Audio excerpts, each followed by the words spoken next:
In the heart of the quiet, forgotten town of Hollowbrook, nestled beneath a heavy shroud of ancient oaks and weeping willows, lay the enigmatic graveyard known as the Sorrowfell Cemetery.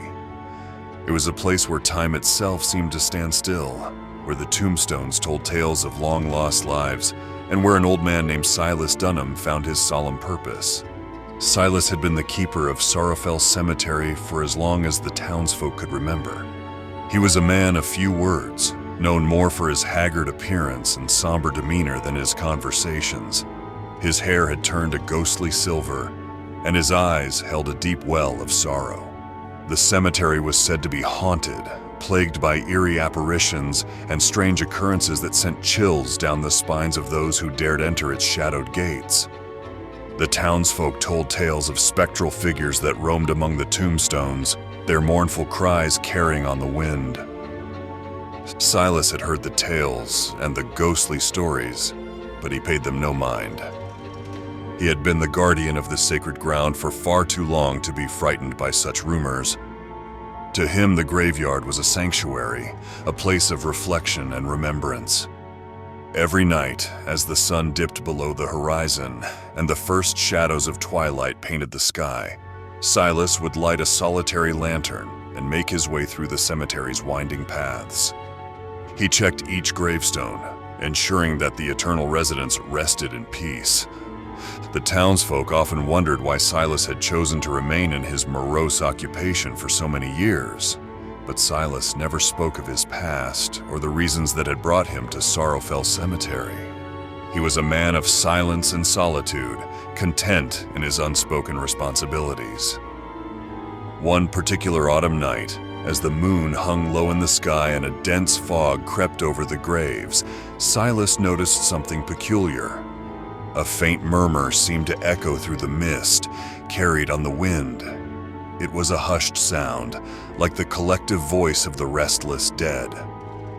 Curiosity drove Silas to follow the ethereal sound. He ventured deeper into the heart of the cemetery, his lantern casting an eerie glow on the tombstones. The murmuring grew louder, more pronounced, as if the shadows themselves were trying to communicate. Suddenly, the ground seemed to tremble beneath his feet, and the gravestones began to shake. Silas felt a surge of unease wash over him, and he clutched the lantern tightly. It was as if the very earth beneath him was awakening, as if the graveyard itself was alive with an unnatural energy.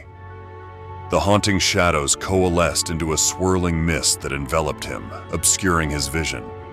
Silas stood frozen in fear, unable to discern the source of the spectral voices that now surrounded him. It was a chorus of sorrow, an otherworldly lament that seemed to resonate from the very heart of the cemetery. As the mist began to dissipate, Silas saw them, apparitions of ethereal figures, their faces etched with an eternal longing. They reached out to him with spectral hands, their fingers stretching toward him in a silent plea. One figure, a woman with raven black hair and eyes that held an ageless sadness, drew closer.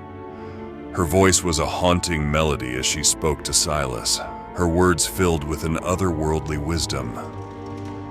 "Guardian of the grave," she whispered, her voice a haunting echo. "We seek solace, release from the bonds that imprison us in this eternal twilight." Silas was captivated by her presence, unable to look away. The apparitions continued to surround him, their mournful cries blending into an eerie chorus that seemed to rise from the very depths of the earth. "Who are you?" Silas finally managed to ask, his voice quivering. "We are the forgotten souls of Sorrowfell," the woman replied, her words laced with sorrow. "Trapped in a liminal state, unable to find peace. We are the echoes of the past, yearning for release." As Silas continued to speak with the restless spirits, he learned of their tragic stories. They were souls who had been wronged, abandoned, or lost in the passage of time. Some had met untimely ends, while others had carried burdens of guilt and regret that tethered them to the cemetery. Silas felt a deep sense of empathy for these tormented souls. They had shared their pain and suffering, and he could not turn away from their pleas for release. It was then that he made a solemn oath to help them find the peace they so desperately sought. The graveyard itself seemed to respond to Silas's pledge. The earth beneath his feet trembled once more, and the tombstones emitted an eerie, otherworldly light.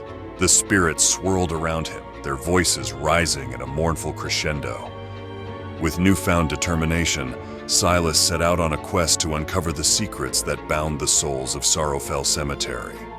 He delved into forgotten records, dusty archives, and whispered legends that held the key to their salvation.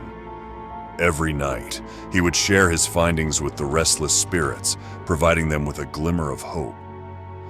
It took years of tireless research and unwavering dedication, but Silas finally unraveled the mysteries that had ensnared the souls of Sorrowfell Cemetery. He discovered the long-buried injustices, the unspoken tragedies, and the forgotten names that had kept the spirits bound to the graveyard. With this newfound knowledge, Silas began to perform a series of ancient rites and rituals, invoking the power of the earth and the heavens. He stood in the heart of the cemetery, surrounded by the ethereal presence of the departed, and chanted incantations that transcended the boundaries of the living and the dead. As Silas completed the final incantation, a radiant light pierced the night sky, casting a brilliant glow over the graveyard. The spirits let out a collective cry of relief as they felt the weight of their torment slowly lift. The raven-haired woman who had been the first to speak to Silas stepped forward and whispered her gratitude. Her form began to dissipate, like morning mist beneath the sun's gentle rays. One by one, the spirits followed, their spectral figures merging with the unearthly light. The cemetery itself seemed to come alive, with flowers and greenery springing from the once barren ground. It was as if the very earth had awakened from a long slumber, celebrating the release of the trapped souls. With the souls of Sorrowfell Cemetery finally at rest, Silas Dunham could feel the weight of his years lifting. The graveyard, once shrouded in darkness and sorrow, had transformed into a place of peace and tranquility. The townsfolk of Hollowbrook noticed the change as well. They could feel the newfound serenity that emanated from the cemetery, and they looked upon Silas with newfound respect and gratitude. The guardian of the grave had fulfilled his solemn oath, bringing peace to the forgotten souls of Sorrowfell. In the twilight of his life, Silas continued to watch over the cemetery, but the weight of sorrow no longer burdened his shoulders. He had found his own peace in the act of granting peace to others. It was a legacy that would endure long after his own passing. The townsfolk told stories of the guardian of the grave, a man who had bridged the gap between the living and the dead, and who had shown that even in the darkest of places, there could be light. Silas Dunham had become a legend in his own right, a symbol of compassion and a testament to the enduring power of the human spirit. As for the souls of Sorrowfell Cemetery, they had finally found the release they had sought for so long. They had become whispers of the past, carried away on the wind, but their memory lived on in the hearts of those who had been touched by their stories. The guardian of the grave had completed his final duty, and in doing so, he had forever altered the fate of Sorrowfell Cemetery. It had become a place where the souls of the departed could rest in peace, and where the living could find solace in the knowledge that even in the face of death, there could be hope.